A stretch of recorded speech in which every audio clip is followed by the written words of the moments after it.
Scientia intuitiva as scientia prima. The first science was intuitively inspired. The aim of scientia intuitiva, said Spinoza, is to find behind things and events laws and their eternal relations.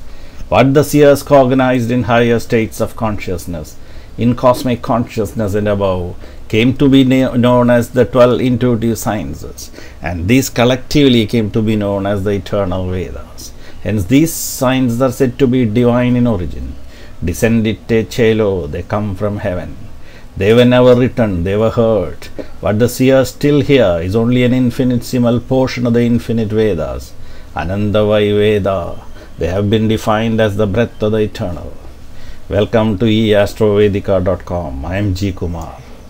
Well, we'll talk about universal time. 1 degree of longitude is 4 minutes, and time is calculated based on longitude. The calculations of sunrise and ascendant are based on latitude, and these mathematical values vary from latitude to latitude.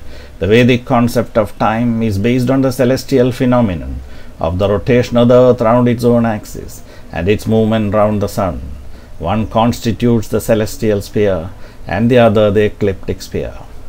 The second biggest planet in our solar system, Saturn, is one of the most important planets. 700 Earths can be fit into Saturn.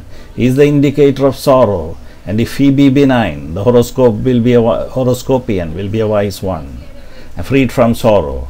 If he be weak, the horoscopian will be melancholic and depressed, and unable to come out of the web of the sorrow of the temporal. Well, we'll talk about the Saturnian effects in the 12 houses. Saturn in the ascendant. Saturn in the ascendant is not good from the perspective of health. There may be physical ailments during childhood. Laziness takes control. Saturn in the second house. In the second, Saturn makes one not above want and prone to lying. Will live in foreign lands. Will be a lover of justice. Well, Saturn in the third house makes one very intelligent, liberal minded. Will have strength of character and will be adventurous. Will have subordinates and all comforts of life. Saturn in the fourth house. Saturn in tenancy of the fourth indicates affliction to the heart. Will lack happiness and mental peace. Will be crooked and will be a violator of social norms. Will live in foreign lands. Saturn in the fifth house. Will lack happiness and pleasure from children if Saturn is in the fifth. Will lack intelligence and will be fickle-minded, but will have high longevity. Saturn in the sixth house. Saturn in the sixth is the destroyer of enemies. Will have all the pleasures of the mundane. Will be a voracious eater. Wealth will grace you in no uncertain measure. Saturn in the seventh house will be equivalent to a king as the royal planet of liberation becomes posited in a quadrant. Saturn has full directional strength in the seventh, but some negative traits develop like lack of mental peace and happiness. Laziness also manifests.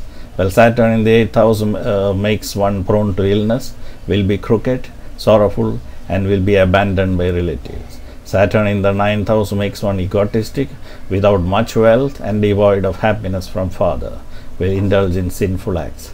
Saturn in the 10th makes one have scholarship, intelligence, virility, and will be a leader of assemblies, will be well off in life. Saturn in the 11th house, this is the best position for Saturn to be in, makes one highly determined, healthy, wealthy, and wise.